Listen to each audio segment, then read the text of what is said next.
Video yang direkam warga, Mariza Zulfiani usai dirampok dan dianiaya ayah tirinya. Video kemudian diposting dan ramai di media sosial. Peristiwa itu terjadi di rumah korban di perumahan Multiraya Residence, Jalan Maritim Lorong Jambu, Kelurahan Lebong Gajah, Kecamatan Sematang Borang. Adik korban menjelaskan, saat itu korban yang seorang diri didatangi pelaku. Sebelum masuk ke rumah, pelaku sengaja mematikan aliran listrik dan menggunakan penutup wajah agar aksinya tidak terekam kamera pengawas. Pelaku masuk ke kamar korban dan memukul kepala korban menggunakan batu hingga terluka. Saat itulah pelaku membawa kabur minibus serta BPKB-nya, perhiasan emas dan 2 unit iPhone milik korban.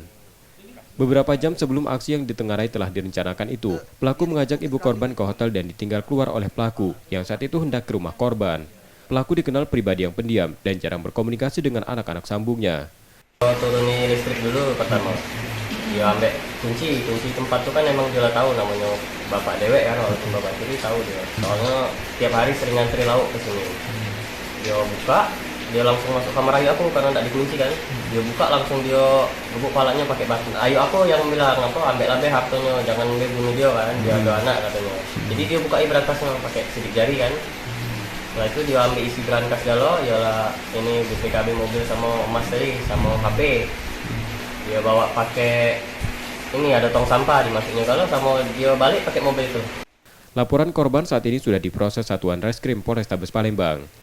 Reski Oktora, Muklas Diferensial, Kompas TV, Palembang, Sumatera Selatan.